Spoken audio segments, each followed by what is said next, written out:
باچا خان غدار تھا. بھئی کیوں تھا غدار؟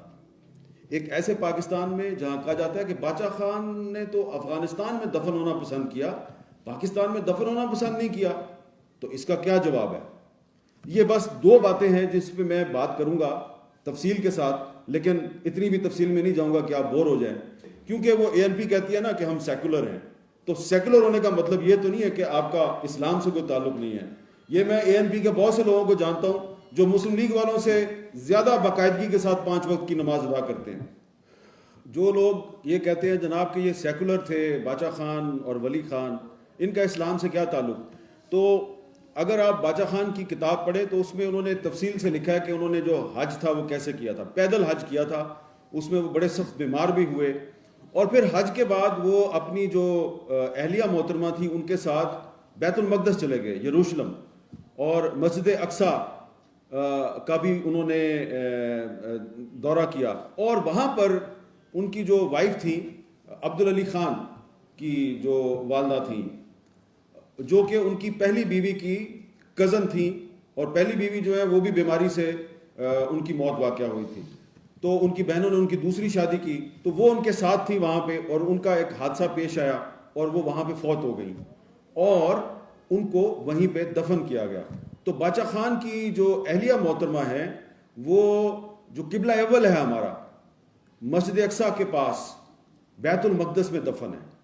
اور یہ اعزاز ان کے علاوہ کس کو حاصل ہے؟ مولانا محمد علی جوہر کو. اور مولانا محمد علی جوہر کی جو قبر ہے وہ مسجد اقصیٰ کے احاطے میں ہے, اور اس پہ لکھا ہوا ہے محمد علی الہندی. اور باچا خان کی کتاب میں آپ کو ان کے جو مولانا محمد علی جوہر کے ساتھ جو تعلقات ہیں اس کا بھی پتہ چلے گا کہ مولانا محمد علی جوہر جو ہیں وہ پشاور آئے اور انہوں نے خطاب کیا, اور جو خدائی خدمتگار ہیں انہوں نے بھی ان کی بڑی آؤ بھگت کی. تو میں کہنا یہ چاہتا ہوں کہ ہم 1947 سے پہلے کے جو اختلافات ہیں اس کی بنیاد پر ہم آج کی پاکستان کی جو سیاست ہے اس میں پوائنٹ سکورنگ کرتے ہیں, لیکن 1947 سے پہلے صرف اختلاف نہیں تھا, کچھ مشترکات بھی تھے, کچھ اتفاقات بھی تھے, کچھ باتوں پہ اتفاق بھی تھا. 1919 میں جو رولٹ ایکٹ تھا, باچا خان نے اس کی مخالفت کی, قائد اعظم نے بھی اس کی مخالفت کی, قائد اعظم نے اسمبلی سے استعفیٰ دے دیا, باچا خان نے بھی اس کی مخالفت کی. اسی طرح جو میں فارغ بخاری صاحب کی کافی سال پہلے میں نے ایک کتاب پڑھی تھی باچا خان کے بارے میں, انہوں نے اس میں ایک بڑی اچھی بات کی ہے جو میں نے ابھی ذکر کیا کہ باچا خان حاجی صاحب ترنگزئی کے مرید تھے, وہ ان کے پیروکار تھے, اور علامہ اقبال بھی حاجی صاحب ترنگزئی کی بہت عزت کرتے تھے, اور ان کے ساتھ ان کی ملاقات کابل میں ہوئی تھی, اور وہ جب ان کے ساتھ بیٹھتے تھے تو جوتے اتار کے ان کے سامنے ہاتھ باندھ کے مؤدب ہو کے بیٹھتے تھے.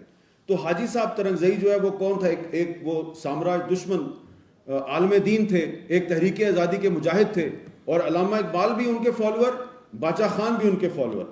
تو اگر علامہ اقبال جو ہے اس کو ہم کہتے ہیں کہ وہ انہوں نے پاکستان کا خواب دیکھا, تو وہ جو زمانہ تھا اس زمانے میں یہ جو سارے ہمارے بزرگ تھے یہ ایک ہی طرح سے سوچ رہے تھے, منزل ان کی ایک تھی, راستہ مختلف تھا. کوئی اس طرف سے منزل کی طرف پہنچ رہا ہے, منزل آزادی ہے, کوئی اس طرف سے منزل کی طرف پہنچ رہا ہے.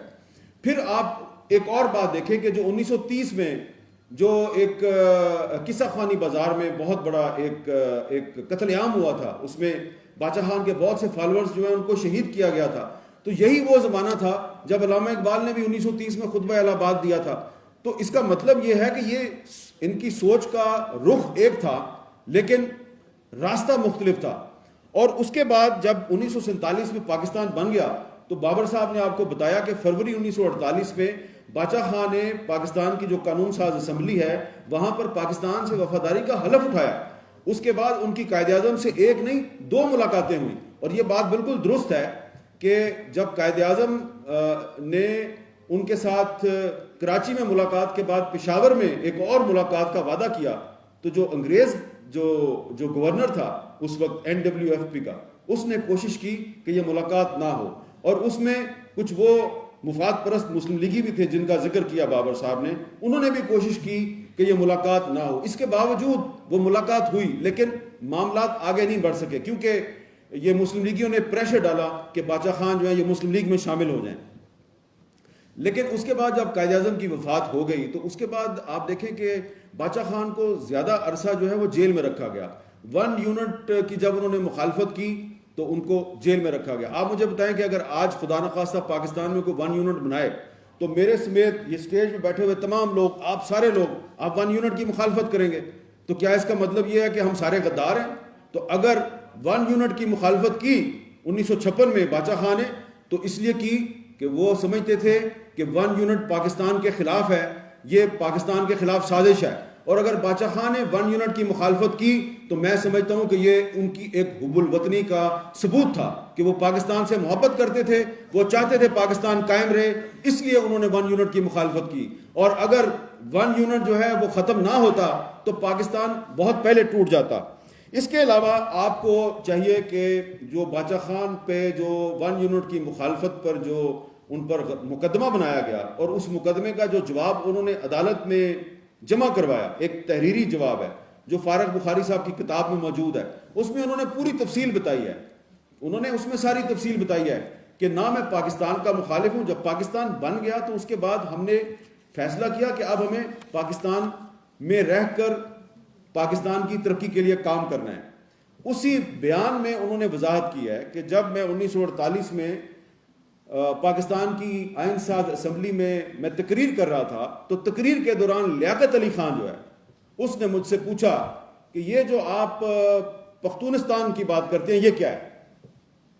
تو باچا خان نے اس میں لکھا ہے کہ جس طرح پنجابیوں کا صوبہ پنجاب ہے، بنگالیوں کا صوبہ بنگال ہے، اور سندھیوں کا صوبہ سندھ ہے، اور بلوچوں کا صوبہ بلوچستان ہے، اسی طرح ہم چاہتے ہیں کہ پاکستان کے اندر جو پشتون ہیں ان کو بھی ان کی شناخت ملے. تو یہ جو پختون صوبہ ہے اس کو ہم چاہتے ہیں کہ آپ پختون زبان اور کلچر کے ساتھ اس کو جوڑیں. تو ہم ایک صوبہ چاہتے ہیں پاکستان کے اندر. یہ ان کا عدالت میں دیا ہوا بیان ہے. لیکن لیاقت علی خان صاحب مطمئن نہیں ہوئے، انہوں نے ایک اور سوال کیا، انہوں نے ہر سوال کا جواب دیا. تو میں سمجھتا ہوں کہ پختونستان کے نام پر سب سے زیادہ پروپیگنڈا کیا گیا باچا خان کے خلاف، ولی خان کے خلاف اور ANP کے خلاف. اور جو پہلے نیب تھی جس پر پابندی لگوائی گئی اس کے خلاف جو پروپیگنڈا کیا گیا، اب وہ پروپیگنڈا اتنا زیادہ ہے کہ جو باچا خان کا موقف ہے وہ انہوں نے عدالت میں بھی بیان کیا ہے، اپنی کتاب میں بھی بیان کیا ہے، بعد میں اپنے انٹرویوز میں بھی بیان کیا ہے، لیکن وہ ہمارے سامنے نہیں لایا جاتا. لیکن جو پروپیگنڈا ہے ان کے خلاف وہ سامنے لایا جاتا ہے. اسی طرح جو یہ بات ہے کہ جی باچا خان جو ہیں وہ افغانستان میں کیوں دفن ہو گئے، تو اب جیسے کہ آپ سب جانتے ہیں کہ جنوری 1965 میں جو ایک صدارتی الیکشن ہوا تھا پاکستان میں، اس صدارتی الیکشن میں محترمہ فاطمہ جناح مقابلہ کر رہی تھی ایوب خان کا، اور باچا خان جو ہے وہ محترمہ فاطمہ جناح کا ساتھ دے رہے تھے. اب مجھے آپ خود بتائیں کہ قائد اعظم کی بہن ایک فوجی ڈکٹیٹر کے خلاف الیکشن لڑ رہی ہے اور باچا خان جو ہے وہ قائد اعظم کی بہن کا ساتھ دے رہا ہے، تو قائد اعظم کی بہن کا ساتھ دینے والا غدار ہے یا وہ غدار ہے جس نے قائد اعظم کی بہن کے خلاف دھاندلی کی اور دھاندلی سے اس کو ہروا دیا؟ فیصلہ آپ کر لیں، میں کچھ نہیں کہتا. اور وہ جب الیکشن ختم ہوا اس کے بعد دوبارہ باچا خان گرفتار ہو گئے. تو ٹوٹل جو عرصہ ہے 47 سے لے کے 88 تک، 1988 تک، جب تک وہ زندہ رہے 18 سال انہوں نے جیل میں گزارے. اور اس قید کے بعد جب وہ بیمار ہوئے تو علاج کے لیے ان کو انگلینڈ بھجوایا گیا. وہاں پر افغان حکومت نے ان سے رابطہ قائم کیا، ان سے کہا کہ آپ پاکستان میں رہتے ہیں تو آپ کو جیل میں ڈال دیتے ہیں، تو اب آپ ٹھیک ہو کے تو افغانستان آ جائیں، ہم آپ کا وہاں پہ آرام سے خیال رکھیں گے. تو اس کے بعد وہ افغانستان گئے، وہاں پہ وہ انہوں نے کافی عرصہ قیام کیا. اب آپ اس میں خود ہی سوچ لیں آپ کہ پاکستان کے خلاف انہوں نے کوئی سازش نہیں کی، پاکستان کے خلاف انہوں نے کوئی سٹیٹمنٹ نہیں دیا. ان کو جب کافی عمر ہو گئی، بیمار ہو گئے، تو ان کو پتا تھا کہ جب میں واپس جاؤں گا پاکستان پھر جیل میں ڈال دیں گے. تو دوستوں نے، پرستاروں نے کہا آپ افغانستان آ جائیں. وہ افغانستان چلے گئے. اب افغانستان میں اگر وہ دفن ہو گئے ہیں تو آپ اس کو بہت سے معنی پہنا سکتے ہیں، آپ اپنی مرضی کی تشریح کر سکتے ہیں. لیکن میں پھر آ جاؤں گا علامہ اقبال پر کہ علامہ اقبال نے کیا کہا تھا افغانستان کے بارے میں. ایک تو غازی امان اللہ جو ہے وہ علامہ اقبال کا بھی ہیرو تھا اور باچا خان کا بھی ہیرو تھا. علامہ اقبال نے تو غازی امان اللہ کی فوج کے لیے چندہ اکٹھا کیا تھا اور نادر خان کو پیسے بھی دیے تھے. اور یہاں پر جو خیبر پختونخوا اس وقت NWFP تھا، تو یہاں جو سارے غیرت مند پشتون تھے وہ بھی اس کا ساتھ دے رہے تھے. تو ایک تو یہ رشتہ تھا. دوسری بات یہ ہے کہ علامہ اقبال نے افغانستان کے بارے میں کیا کہا تھا. وہ ان کی ایک فارسی میں ان کے کچھ اشعار ہیں. تو پہلا شعر ان کا یہ ہے: آسیا یعنی کہ ایشیا یک پیکرے آب و گل است، ملت افغان در آ پیکرے دل است. یعنی کہ علامہ اقبال نے افغانستان کو ایشیا کا دل قرار دیا. تو جس افغانستان کو علامہ اقبال ایشیا کا دل قرار دیتے ہیں تو باچا خان نے اس دل میں جا کے دفن ہونا پسند کیا. تو وہ ایشیا کے دل میں دفن ہے، ایشیا کے دل میں دفن ہے. اور اس باچا خان کے جو پیروکار ہیں انہوں نے جب یہاں پاکستان میں ایک دہشت گردی کا سلسلہ شروع ہوا اور ہیلری کلنٹن جو ہے وہ بیان دے رہی تھی کہ جو طالبان ہیں وہ مارگلا کے ہلز تک پہنچ گئے ہیں، مارگلا کی پہاڑیوں تک پہنچ گئے ہیں، تو کس نے روکا ان کو؟ یہی تھے نا باچا خان کے پیروکار، خدائی خدمتگار تحریک کے جو سلسلے کو آگے بڑھا رہے تھے. یہ دہشت گردی کی جنگ میں پاکستان کی ریاست کے ساتھ کندھے سے کندھا ملا کے کھڑے ہو گئے، جس میں ہمارا یہ قابل فخر سپوت میاں افتخار حسین بھی شامل ہے اور بشیر احمد بلور بھی شامل ہے. ان کے خاندان کے بہت سے لوگ ہیں، ANP کے سینکڑوں کارکن جو سارے کے سارے باچا خان کے ماننے والے تھے. ان سب نے پاکستان کی سلامتی اور استحکام کے لیے پاکستانی فوج کے ساتھ کھڑے ہو کے سینوں پہ گولیاں کھائیں، اپنا خون بہایا. تو کیا یہ باچا خان کے ماننے والے نہیں تھے؟ کیا انہوں نے پاکستان کے لیے قربانی نہیں دی؟ تو ان کی قربانی وہی قربانی ہے جو باچا خان کے ساتھیوں نے ان کی زندگی میں قربانی دی تھی. تو اس لیے میں سمجھتا ہوں کہ ولی خان صاحب کے بارے میں جو کہ باچا خان کے برخوردار تھے، ان کے بیٹے تھے، ان کے بارے میں صرف یہ بات کروں گا کہ جو بابر صاحب نے آپ کو بات بتائی ہے، انہوں نے تو حمود الرحمان کمیشن کے سامنے جو ان کا بیان تھا وہ بتایا. میں آپ کو ایک ہسٹوریکل ایویڈنس اس کی یہ دیتا ہوں کہ غوث بخش بزنجو صاحب جو ہیں ان کی بایوگرافی ہے جو BM کٹی صاحب نے لکھی ہے، انگریزی میں بھی ہے اردو میں بھی ہے. اس میں انہوں نے لکھا ہے غوث بخش بزنجو صاحب کی کہانی ان کی اپنی زبانی. تو 14 مارچ 1971 کا دن تھا جب ڈھاکہ میں غوث بخش بزنجو اور ولی خان شیخ مجیب الرحمان کے پاس گئے اور شیخ مجیب الرحمان کو ولی خان صاحب نے کہا، یہ اب غوث بخش بزنجو صاحب کے الفاظ میں آپ کو بتا رہا ہوں، انہوں نے جو اپنی کتاب میں لکھا ہے کہ 14 مارچ 1971 کو جب میں اور ولی خان شیخ مجیب کے پاس گئے تو ولی خان نے شیخ مجیب کو کہا کہ 1947 سے پہلے ہم تمہیں کہتے تھے کہ ہندوستان کو مت توڑو، ہندوستان کو تقسیم مت کرو، لیکن تم کہتے تھے نہیں میں نے پاکستان بنانا ہے، میں نے پاکستان بنانا ہے. تم نے ہماری بات نہیں مانی، تم نے پاکستان بنا دیا. تو اب بنا دیا ہے، اب ہم تمہارے پاس آئے. او بھائی ہم تمہیں ہاتھ جوڑتے ہیں، خدا کے لیے پاکستان مت توڑو.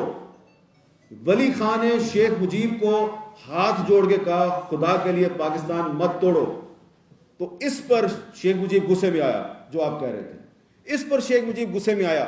اس نے کہا تم میرے سے بات کر رہے ہو کہ میں پاکستان توڑوں گا؟ میں نے تو سائیکل پہ پاکستان کی تحریک چلائی تھی، لیکن آج اس پاکستان میں نے ایک مینڈیٹ لیا ہے لیکن مجھے اقتدار منتقل نہیں کیا جا رہا. میں نہیں پاکستان توڑنا چاہتا. 14 مارچ 1971 تک شیخ مجیب جو ہے وہ ولی خان اور غوث بخش بزنجو کو کہہ رہا تھا میں پاکستان نہیں توڑنا چاہتا. تو اس پہ ولی خان بابا نے، وہ ٹینس ماحول تھا تو اس کو تھوڑا ریلیکس کرنے کے لیے انہوں نے کہا یار ایک تو مجھے تم مسلم لیگیوں کی سمجھ نہیں آتی، مجھے تمہاری پاکستان بننے سے پہلے بھی سمجھ نہیں آتی تھی، اب پاکستان بن کے ابھی بھی سمجھ نہیں آتی ہے، بابا پلیز پاکستان مت توڑو. تو شیخ مجیب سے یہ بات کر کے وہ گئے اور انہوں نے جا کے یحییٰ خان کو کہا کہ شیخ مجیب سے بات ہو سکتی ہے. ہم نے اس کے سامنے یہ بات رکھی ہے کہ ہم نے پاکستان نہیں توڑنا، وہ پاکستان نہیں توڑنا چاہتا. لیکن by that time Yahya Khan فیصلہ کر چکا تھا اور اس نے ملٹری آپریشن کا حکم دیا اور پاکستان ٹوٹ گیا. اب کس نے پاکستان توڑا؟ 1971 میں کیا پاکستان ولی خان نے توڑا؟ کیا باچا خان نے توڑا؟